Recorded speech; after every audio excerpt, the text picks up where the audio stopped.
Dapper Don Podcast. Dapper Don Podcast. This is your boy Dapper Don Dez. Welcome to the Dapper Don Podcast. It's your boy Dapper Don Dez, and we're going to talk about hip-hop and all its moving parts, man. We're going to talk about Trouble saying he'll let Drake smash for a feature.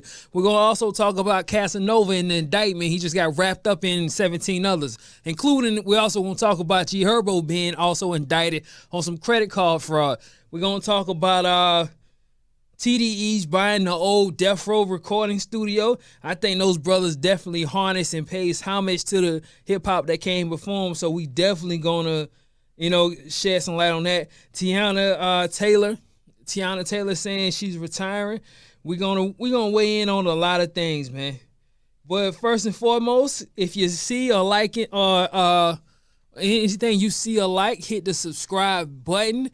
And, if you like something, go ahead and hit that like button, man, because we going to bring this to you every Monday like we do all the time, bringing it straight to your mind, respecting your mind. So let's get right into it, man. The first one is Trouble. See, Trouble has a troubled mind. The Atlanta rapper was scrolling through his social media feeds when he struck a post that struck his fancy by Lil Duval that read, "Would you let Drake F your wife for a feature?" Trouble was willing to let him stab his lady for a collaboration. He went on to say, "Why not?" Why so? They're gonna F him for free anyway. If he slides in their DMs, y'all soft N-words don't reply to me neither. You'll never understand a street N-words mental. I get it. She's just a 10-piece for him to blow on his balls. That don't mean that they're involved. Now, not everybody is willing to put their bae on clearance for a guest appearance. But in Atlanta, peace up and they town down, this pimp-ish reigns supreme. If you really think about it, Atlanta built a city of black excellence off the strength of strippers. So to say he's going to turn cuck for a buck and Lisa for a feature ain't too far-fetched. It's nothing to do with how cool you are, either. In the case of like T.I. and Tiny, she cheated on him with Floyd Mayweather, an avid collector of basic bras. Atlanta is filled with successful women who move at the beat of their own drum and choose who beats their drum.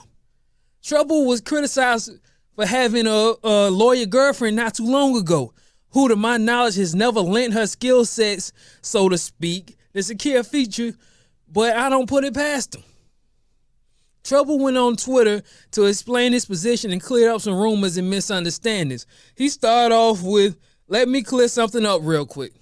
Spoiler alert, he doesn't clear anything up, but relatively speaking, it was fairly quick.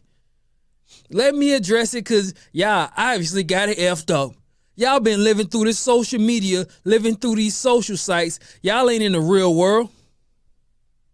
Because if you was in the real world, any snack, any female, lady, whatever you call it, by the way, I have never considered these three things the same thing, I've dealt with, they'll tell you, any N-word out shit in these streets gonna tell you, you can't look at my female brazy. You know you gonna get effed up." Now that escalated quick from being a cuck to saying, bro, you can't even look at her crazy. Okay. I ain't saying I'm a Superman or none of that ish, but you gotta have nuts of steel you gonna keep hawking. I don't know when he says the Superman, he means he's not Captain Save-'em or he's just not super strong. Looking at my snack without it being a problem or N-word gonna get in your shit. He went on to say he doesn't have a wife, so he's not being literal. He just means this is a young lady that he has relations with, not one he has a relationship with. But this does make me wonder what song has Drake done that he might have alluded to sleeping with the artist on the verse Main Queen for a 16. First song, Migos Versace, where he raps, rappers want a verse for a verse, but that's not a swap to me. Okay, so what is a fair swap? But if a woman was the bargaining chips for this verse, then she must have been something special because he gave them one of the verses of the decade, forget the year. Second one, Travis Scott's Sicko Mode. This might seem like a stretch, but remember, Drake on 21 Savage talked about dating SZA in 08, Travis's ex. In the song he raps, "I used to bust it to the dance, now I hit the FBO with duffels in my hand." That's funny because SZA was a high school senior in '08, where Drake took the city bus to the dance, allegedly. It could have meant that, right? That's all I'm saying. What if it is? What if it is a shot, you know? That's all. That's all. Lend your imagination to me, as I always say. Third one, Nicki Minaj only. This ain't a stretch. The entire song, his whole verse, as a matter of fact, the entire song was about Drake trying to smash Nicki Minaj. I think that's enough said, although she has a man. I think that's enough said. But the next one is about the same woman, but not so much so. Meek Mill's Rico. Unlike Back to Back and Duppy Freestyle, where Drake openly disses his opponent's relationship in the verses, Drake and Meek were close and they didn't have beef. That didn't stop Meek from thinking that Drake was taking shots when he said, the girl of your dreams probably isn't a challenge. He took that to mean Nicki. And finally, Chris Brown on No Guidance, when he says, I see how you did, homeboy, please take it easier on me. Knowing how catty these two are, that's probably about Rihanna. Or it could be Karrueche. I think they supposedly had a thing at the time. But I would be remiss, and I haven't been remiss a lot in my life, but I would be remiss if I did not talk about the boy Casanova. Casanova 2 times, which I'm sure does not stand for he says things twice because he doesn't look like the type of guy to repeat himself, is a 34-year-old rapper from Brooklyn allegedly affiliated with the untouchable Gorilla Stone Nation. He has been indicted with 17 others who are facing conspiracy charges from racketeering to murder. The FBI released an old mugshot asking for help locating Casanova's whereabouts. Shortly later, he turned himself into police custody. He didn't seem afraid, maybe due to the fact that he already served 8 years for robbery. But in his somber demeanor did lead me to believe there might be some truth to this case. If nothing else, he was at least in the mix. The feds have wiretaps and surveillances on the rapper. The feds usually don't move until they have a solid case. I watched a Revolt documentary on Cass, and in the video was a guy named Stax. He was his close friend. Stax is wrapped up in the murder of a 15-year-old boy in Poughkeepsie, New York. That's upstate New York. This does lead me to wonder if the fact that he made a hit, then got a deal, explains the overwhelming number of rappers we're losing to the streets is because there's no vetting system. Meaning that we seen Vaughn, right? Vaughn came straight up from bodies to getting a deal with OTF. We see the same thing with Quando. We see the same thing with Casanova. He got out of prison, made Don't Run, and he said he wasn't even taking that serious, and boom, it was right there. A lot of these artists are being brought in, and honestly are being brought in by other guys who didn't get vetted either. If you look at Juice WRLD came off the back of Bibby. Nobody brought Bibby in the game. They just 50 said something interesting. He said they get introduced to the audience before they meet the label. So not only does that create a lot of turnaround, but that also creates a lot of us getting to meet people who ordinarily wouldn't have gotten that strongly invested into. Like I said, Casanova's wrapped up in that indictment. If you look at New York rappers, Young and May just caught like some reckless driving case. It ain't nothing that's gonna take her away for the rest of her life. But you seen Tekashi got wrapped up in a federal indictment. Bobby Shmurda may become a home off a federal indictment. We just seen something about Jim Jones talking about Max B, and he was on some radio show, telling Max B to eat a D. He told Max B to eat a D. That there was nothing, and I thought, because him and French, because Jim Jones and French had got close together, I thought that him and Max B may patch it up. The reason I bring up Max B is because Max B is wrapped up, is serving 75 years on a conspiracy charge. See, the conspiracy charge, as Casanova said, is them being able to say, yeah, I didn't see you in the room with them, but I know you got something to do with this, and I can wrap you in too. All it takes is a wiretap of you talking about something. All it takes is a video of you hanging out with him.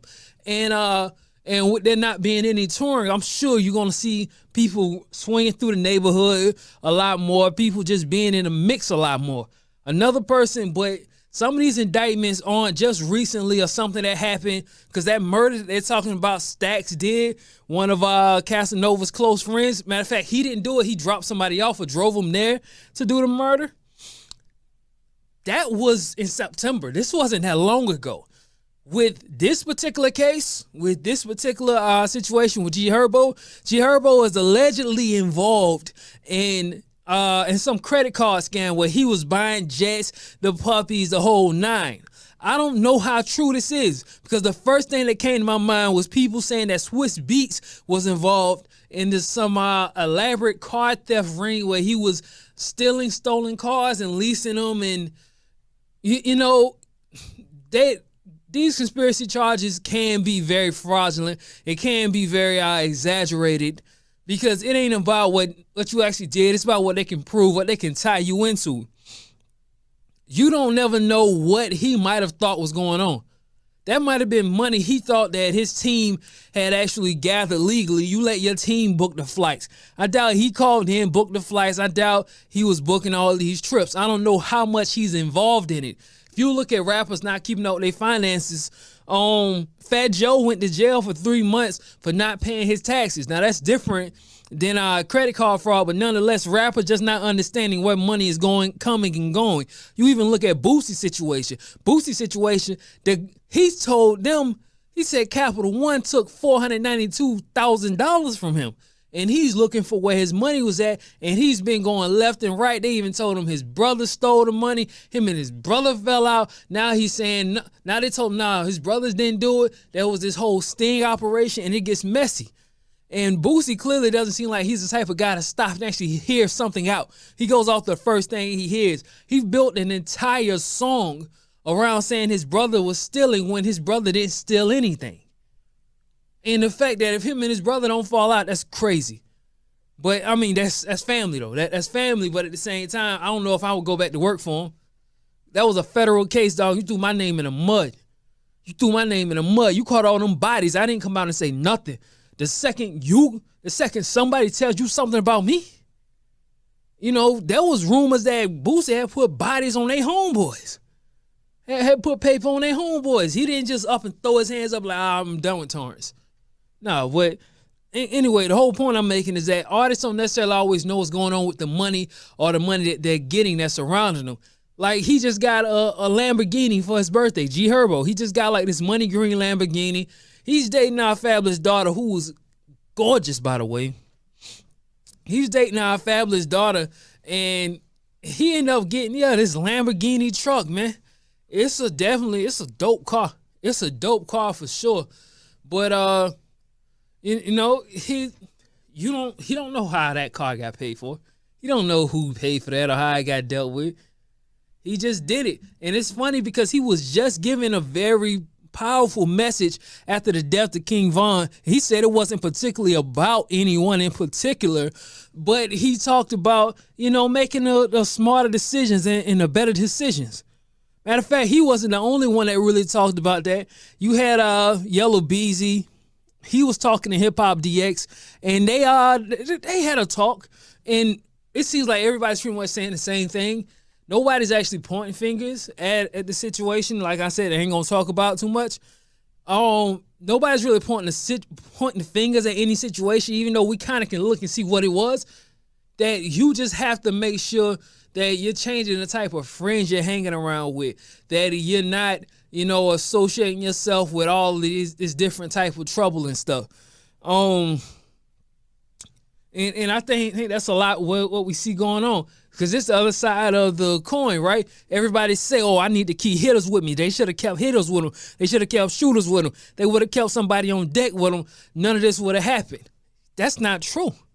That's just not the case. The fact of the matter is, this is the other side of the coin. Yeah, you keep shooters with you and you will get indicted. That's just how that goes. I'm sure Cass was moving smart, but them indictment, them conspiracy charges, all they got to do is paint it as if, I watched this documentary on the mob, right? And this is so interesting how everything's coming full circle. RICO wasn't something that's been around forever. It was in the 70s. I think in the 70s or the 80s. It's not an old thing. Let me just say that. The federal government was having true trouble convicting these big mobsters. They created RICO. I forgot what RICO stands for, but the C's for corruption. I think it's like corrupt operation or something like that. But it's an acronym. And RICO was made so they could get their hands on the top bosses. Let me run it to you like this. So the top boss, they couldn't never get to him because they couldn't, they're not going to take a gun to actually go kill somebody. So you could take a little foot soldier. You had the foot soldiers, you had the underbosses, you had the capos, you had the made men, you had the boss. You could get the foot soldiers left and right. You can get them for murder. You can get them for stolen money. You can pinch them for drugs. But guess what? Even them, when they get locked up, they're going to have a lawyer. If there's a bond, they're getting bonded out. They're good. The family's going to take care of them. See, black people, we don't do that. Black street gangs, we don't do that. We're not as organized, even though I did make this argument one time that the reason why black street gangs ain't as organized as white street gangs is because these white street gangs have access to legitimate businesses. They have access to legitimate businesses. They're older people. They're in their 40s, their 50s, their 60s. The oldest people, the elders run the family. So it has a structure to it. There's no black criminal organization that's going to stay a criminal organization when they have access to legal businesses. You look at most Crips, Bloods, GDs, all of that. When you look at most of them, they're young teenagers, dog. They not like the OGs is 25. They're OGs. That capo is 25-year-olds. It's not like it's not the same. It's really not the same. But anyway, the RICO charge was made where they can say, all right, we don't have to prove that you sunk this murder, but we can tie murderers, illegal business. They have to tie a lot together. That's what the law was made for. But they gotta tie a lot together. It ain't just something you can easily do. Like, let's say I got this podcast and I got a homeboy who sells drugs, right? And he helps me pay for this podcast. I can't be just wrapped up in a RICO charge. I have to be knowingly involved in the criminal aspect of it. But if I'm knowingly involved in it, like I claim this gang, if I get on here every day and I claim whatever gang he's from, like Casanova claimed the apes, like he claimed blood, it'll be easy. It'll be easy to paint. Or if you seeing G Herbo on these jets, they're going to pull up those Instagram accounts, dog. All that stuff you was doing on the gram that you thought was super funny, that's getting pulled up. What your mans did when y'all was just smoking, chilling on the block, showing that you ain't scared to hang on the block, guess what? You was on live at 10:15 on this street corner. That's when you started your live. Your live ended at 10:57. At 11:43, a man was murdered right around the corner from where you was at. Coincidence? Cool. This happened again back in September. This happened again back. You see what I'm saying? Or even if it wasn't a man was shot, there was multiple reports of gunfire where you was at shortly after we can prove you being in this area. That's where these feds get sticky at, man. That's where they get tricky at. Everything is talked about it in the Melly case, in the YNW Melly case. What was the word? I just had the word circumstantial evidence. Like I said, circumstantial evidence means more than one thing could be possible. Leads to more than one conclusion. But you get enough circumstantial evidence, you just got to convince a jury that that's the case. That's it. That, you know what, there's without a reasonable doubt. And when you got that gangster image, that makes it tough. Because it's like, if you look at it, I'm pretty sure Casanova claims blood, right? He's from Brooklyn. That's all the way on the other side of the country from LA. I doubt you'll ever be able to wrap Kendrick Lamar up in a gang indictment, even though Top Dog is a blood. All his homies are bloods. He claimed Compton. He's in the mix. He's talked about it several times. Like, this is his friends. This is his organization. But guess what? You got to prove that Good Kid knew and was actively participating in what was going on in the Mad City. That'd be a little tougher. So, I just thought that'd be another little angle nobody's really stopping and talking about. Free Max B, free Casanova, free the boy G Herbo. Man, I don't know what Herbo's situation really about, but I don't think his is nothing that's gonna take him off the street for real. He may get a little time, but I don't know what his background or his pedigree is, but he look like he know how to bid.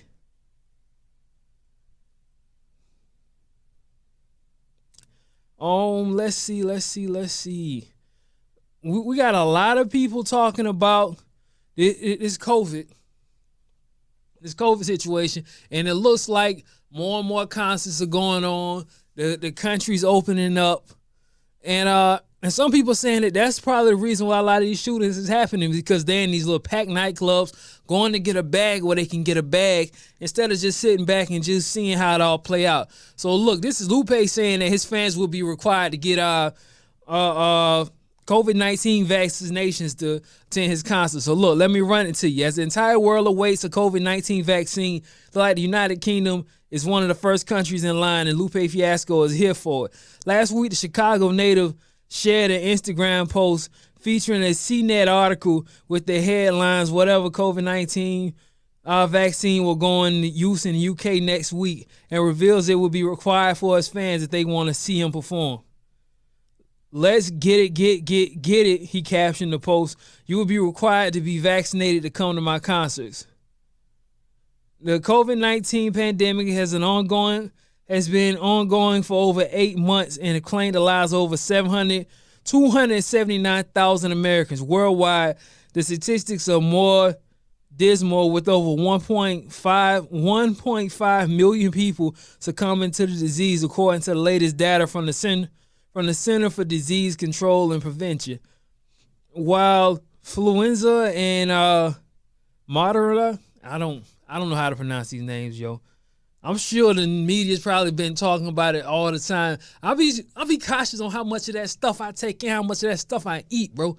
Because like my phone brings it to me, COVID update, and I just swipe it out of there. Because I need to know it, but I only know what I need to know.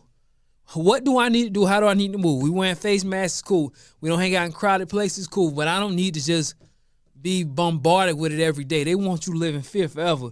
But I should at least know the name of both the vaccines, though.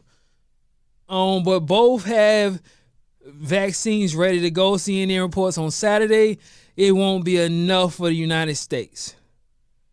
With the vaccine emergency use authorization expected later this month, and perhaps also for the other vaccine, states are learning that there's not enough for them to fully vaccinate those designated as their first and top priority, the article reads. Federal officials estimate about 40 million vaccines will be available by the end of the month if both our vaccines get U.S. Drugs and Administration authorization, only enough to vaccinate 20 million people, because 2 doses are needed for each person.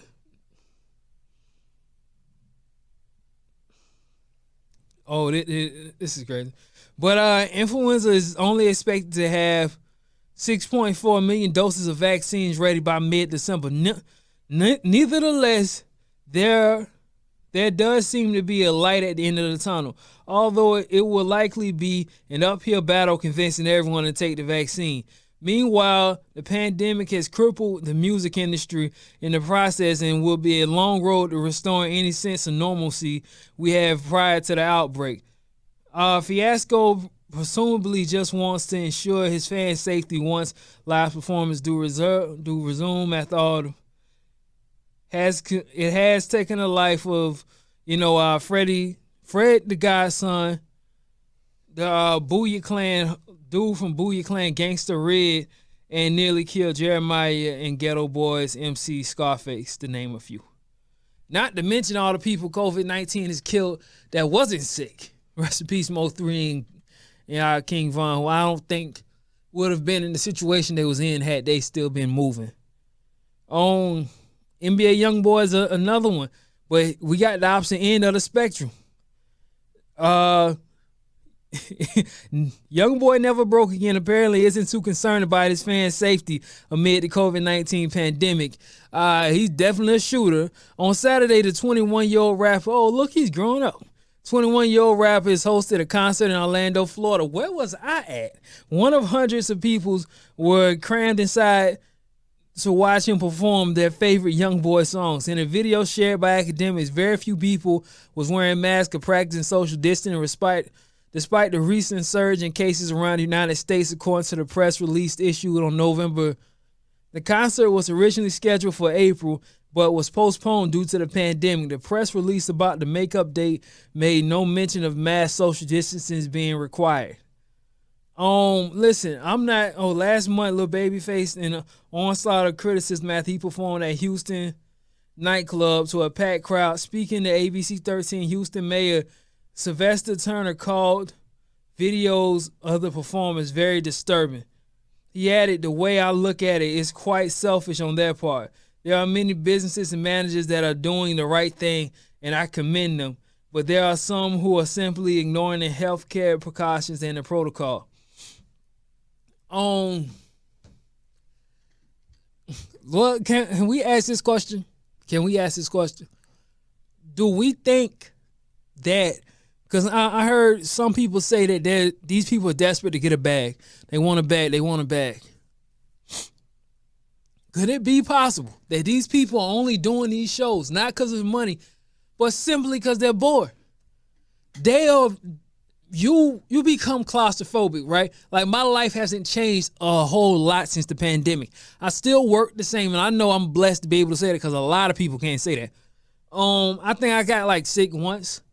Where I had this cold.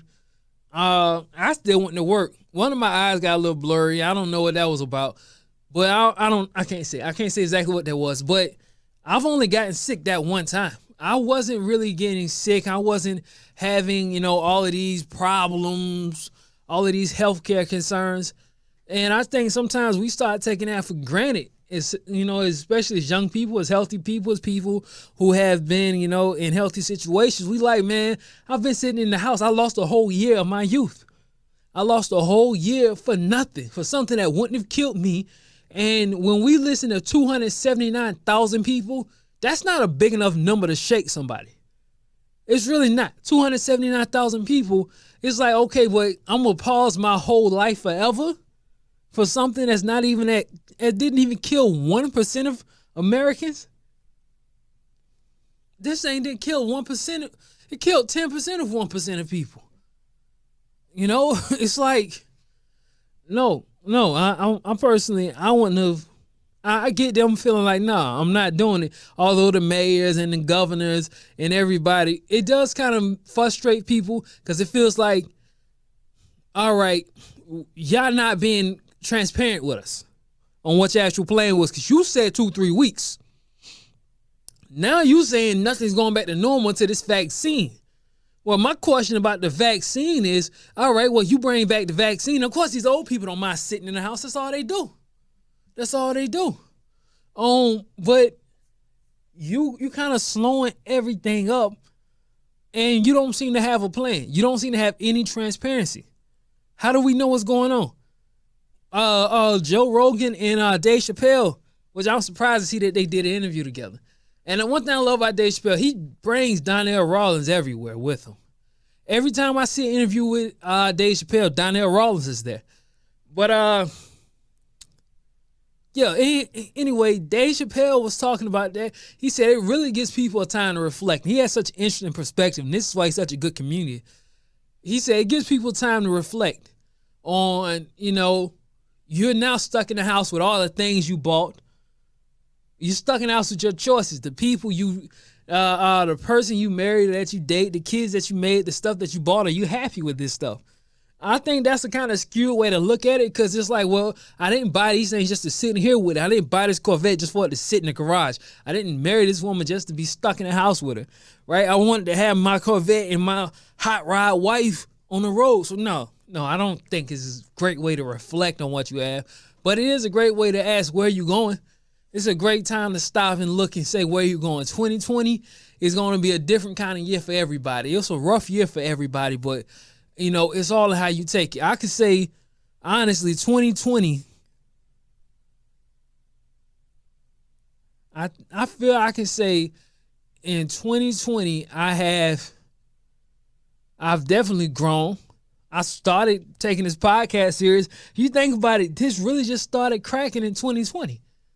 I wasn't doing this that long before 2020.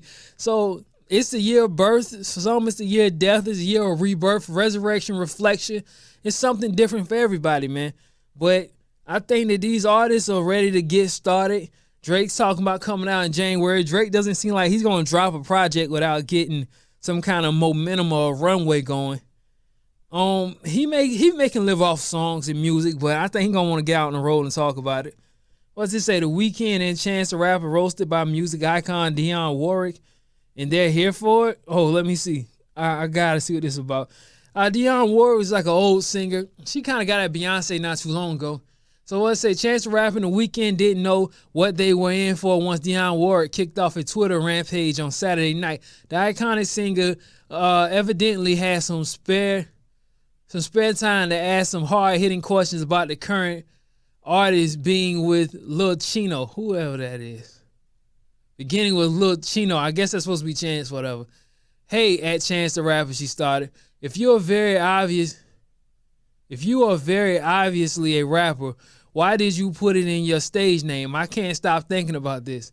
Chance replied in less than 30 minutes, sorry, I'm freaking out that you know who I am. This is amazing. I will be whatever you want to call me, Miss Warwick. God bless you. Warwick wasn't done playing with Chance, though, and quipped, I am now Dionne the singer. Of course I know you.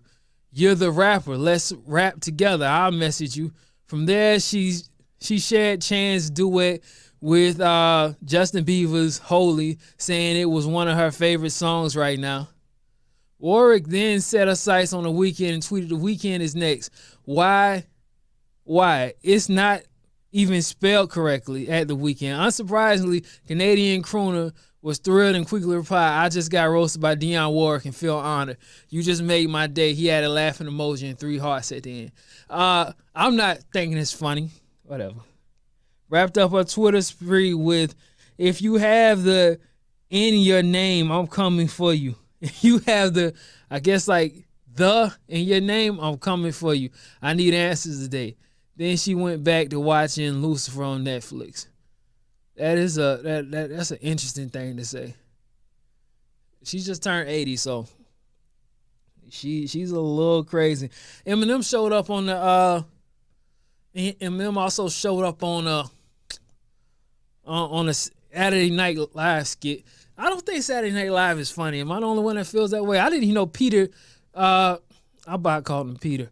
Pete Davidson was still on there. Did y'all know he was still on there? I thought he was like on Mad TV or something. You never know. You never know what's gonna go on. Man, I don't really want to talk about the baby and his relationship. I don't know if y'all want to talk about these. Jeremiah's out the hospital. We can stick on the COVID-19. Jeremiah's out the hospital. According to Chance the Rapper, that's that's always healthy, right? It's always a good thing to get out the hospital alive. That's usually a good thing. He seems to be in good condition. He was on the ventilator. Like, we don't really know too many people who COVID hit like that. We kind of feel like for young rappers, it seemed like keeping them in the house was more dangerous than out the house. But he seems to be one of the reasons, a prime reason why, this thing could hit anybody, because he was healthy. I don't believe he had any pre-existing conditions. And even if he did, he was still, like I said, a healthy young man. It wouldn't have been no reason why he should have been, put into that situation or even involved in anything like that. But, put in the ICU, I say put in that situation, meaning you wouldn't have thought he would have had to be on life support due to this disease. But it's a serious thing, man. I'm not saying it ain't serious, but I'm also saying that we may not have handled it the best. We're going to see how Biden and them handle it. He said he going to lock the country back down. That's what they saying. They say he going to lock the country back down and he going to tax on the rich. I don't care what you do to the rich, but, don't take the poor down. Who else seen that Chris Brown and Young Thug had a music video called City Girls? Was I the only one expecting for the City Girls to be on that song? Like, he for sure should have, should have at least had to make a cameo. They at least should have made a cameo, man. That's crazy. That's crazy. But speaking of not having a woman in the picture, let's talk about Dr. Dre's 37-year-old estranged daughter. Did you know this? Boy, this divorce thing crazy, huh? This divorce thing so wild. You get divorced and everything in your life come out of nowhere. We didn't know nothing about Dre. We didn't know what Dre was doing. We had forgot about Dre. Only thing we were expecting was hot beats. Now all of a sudden, we just seeing this man's life unfold. We know he lost a son to a meth overdose. But now that this divorce, apparently he has an estranged daughter named Latanya Young. Latanya, that's for sure Latanya. From Victorville, California, wherever Victorville's at. It's a little sad story. I'm gonna run it to you though. Dr. Dre's pending divorce has led him to his personal life continuing to spill into the news. Latanya Young reportedly spoke to Daily Mail TV regarding her famous father in an interview. 37-year-old was born to Dr. Dre and Lisa Johnson in 1983, and while she alleges she hasn't seen him for 17 years, which means she was 20 when they fell out. That's usually about the age of strange stuff happened. She says ain't got nothing to do with his billion. She says money is not what I want. I feel better doing it on my own. The mother of the four reportedly told the publication. She also says he's never met his grandchildren or doesn't have a phone number to contact him. If I need him, I go to the studio and get bombarded and talked to by security. I would have to go through his account or his right-hand man. I would never know whether he got my message. I have never had a direct line to him. I really just want to have closure. I just want to be able to spend time with my father. Young was currently living in Victorville, California, blames Dr. Dre's estranged wife for the lack of communication. In June, Nicole filed for the divorce, and now she wants a $2 million. That was eventually denied by a judge. I thought that after Nicole was out of the family, things would be better, she reported. I thought that my dad would come around and I would like him make me feel like a daughter. See, now, here's where a lot of this happens. When you look at 50, when you look at Dre. This is why the baby mama, baby daddy thing gets involved. Dre might have been going through so much with the mother, or the mother might have been going through so much drama with Dre, the kids end up suffering. Now, she's 37 talking about she's finna apply at Amazon or FedEx. I got an issue with that because I don't feel bad for her. I don't feel bad. You had 4 kids. You know you don't. What do you do? I can't feel bad for her at all. Do you know how many resources you walked out of? All you had to do, you could have started any business. Imagine you was Dr. Dre's daughter. You just got to be Dr. Dre's daughter, and you start a podcast. Like I got a podcast. You're going to have interesting guests every week because guess what? You're Dr. Dre's daughter. If you did anything, you do hair, you do nails, what do you do? And in the picture, now I don't know much about her. I don't know much about the relationship, but if it means, I know Dre has had problems with beating on women in the past, but it looks like in this picture, she's holding up a bag of weed. She's holding up a bag of weed. I'm sure she's out here, living her best life, smoking weed, having fun, talking about she's finna get a job at Amazon or FedEx. All right, to each his own. To each his own, right? But, big ups to Dr. Dre and his daughter. Hopefully they rekindle, because the love of a father is priceless. It's a priceless thing, especially for a young girl, although 37 isn't a young girl at all. Let's talk about, I should have started off with this one. Let's talk about Ashanti and Keisha Cole. All right, Ashanti and Keisha Cole battle is on, baby. It is on and popping. And I don't know what Keisha's going to play. I don't know what Keisha's going to play. Who she thinks she's playing with, because Ashanti has so much going on with her and for her.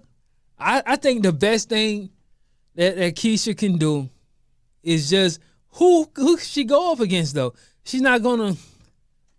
You want to swing up. You gonna want to swing up. You gonna want to swing up. Ain't even be mad at her.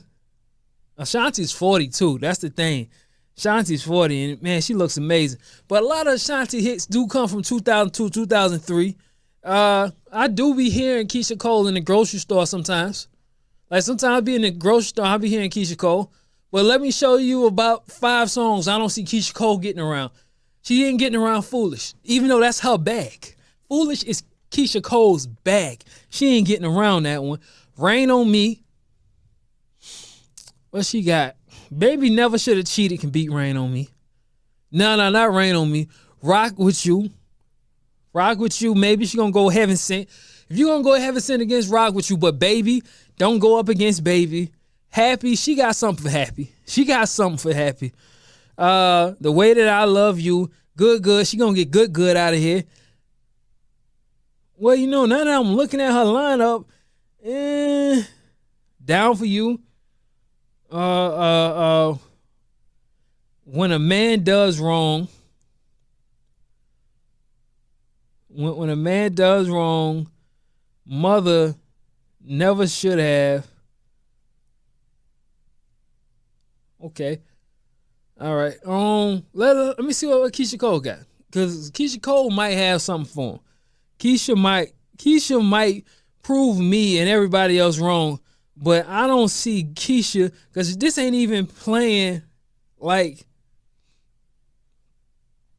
this ain't even her playing the Ja Rule records, the records she got with Nelly. She got so much going.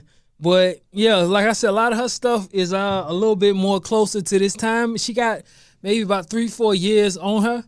Love was a big record. Heaven Sent, I Should Have Cheated. Like I said, I Should Have Cheated was a big record. But now we're getting into some obscure stuff. Trust and Believe, I Remember, Should Let You Go. Should Let You Go is a good song. Let It Go. Maybe I'm thinking of that song. I don't know. Should Let You Go or Let It Go. I don't know which one. Play Cards, right? That had Tupac on it. And that was definitely a hot record. You Complete Me. I don't know if people really want to hear Keisha Cole be happy. I don't know if people really into that. Yeah, Heaven Sent. I'll be hearing Heaven Sent and Love. I'll be hearing Love get a lot of play lately. Love seems like it's getting a lot of play. My dog sent me something that I was supposed to talk about, which was Chris Brown versus Usher. I'm going to talk about that on the next podcast. Next podcast, I'm going to run it down on you about what I think about the Chris Brown, if Chris Brown went up against Usher. I'll get into that one next week. But, man, you know what? We definitely made good on time. It's been good to spend time with you, respect my mind with you. Make sure you hit that like button, that subscribe button. Wherever you see this at, whatever platform you are hearing this at, I want you to hit that like button, that subscribe button. I do this every Monday.